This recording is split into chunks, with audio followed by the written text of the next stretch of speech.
Master Jet, tanong lang po, for example, nag-loan ako ng MPL sa GSIS na payable in 15 years.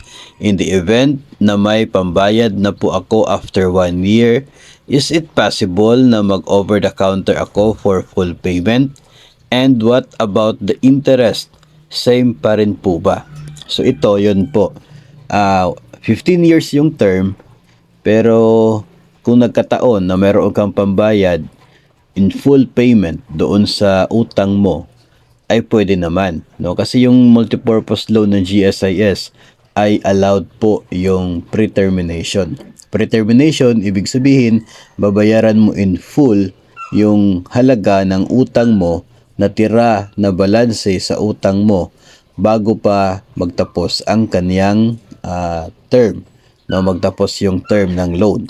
Ngayon, after 1 year lang, babayaran mo. Hindi maganda po kung ganon, no? Sana all may chance na ganyan. Pero possible naman po yun para sa ating lahat, di ba? Lahat is possible. Lahat ay posible. So ito, kung after 1 year, gusto mong bayaran in full, pwede po yon. Walang problema. Yun ay pwede mong puntahan si GSIS, bayaran over the counter yung natirang balanse ng utang mo. Ngayon, doon tayo sa tanong ng interest. Ang interest niyan ay magdepende, no, kung kailan yung huling remittance ni agency from your salary deduction. Kung for example, sa February mo babayaran tapos nakapag-remit na yung agency until January, no? January, remitted na yung January. Tapos babayaran mo siya ng February 14, no? Gawin mo siyang Valentine gift para sa sarili mo.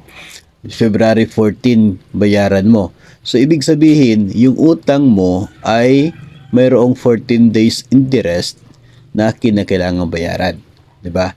Kasi yung nabayaran is until January 31. Nabayaran siya from the remittance of your agency.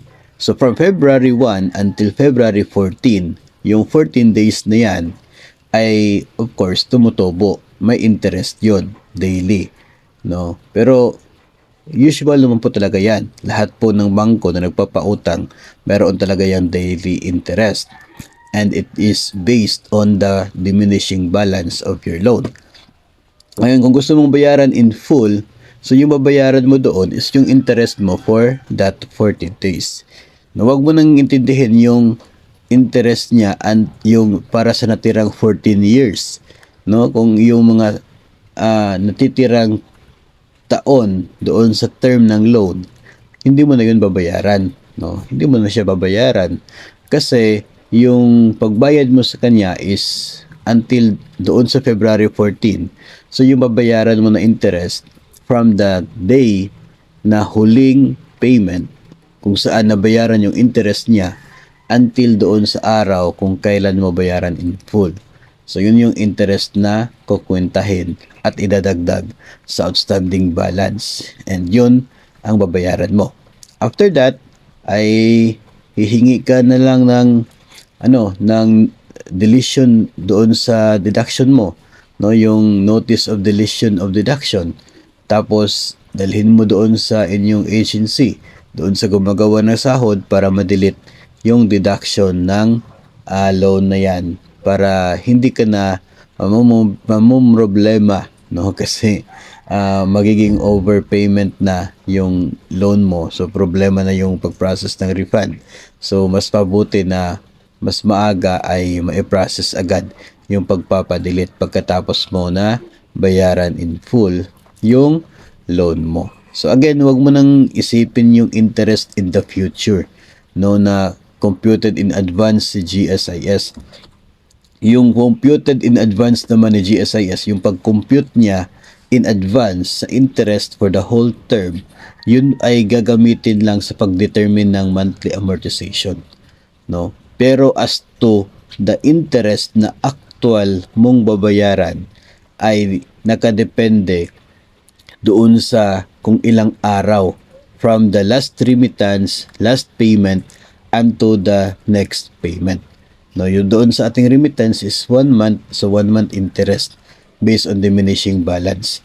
So, hindi na po kinukwenta yung interest in the future. Yun po yung tinatawag nila dyan doon sa mga SOA na pre-termination discount. Discount in the sense na hindi mo na siya babayaran kasi hindi naman wala na existence yung loan mo in the future kasi fully paid na siya as of now.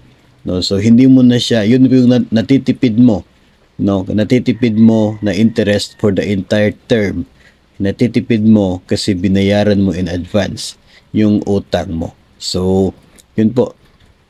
Hanggang doon sa araw ng pagbayad, yun lamang yung kukwentahin na interest at hindi po until the end of the loan term.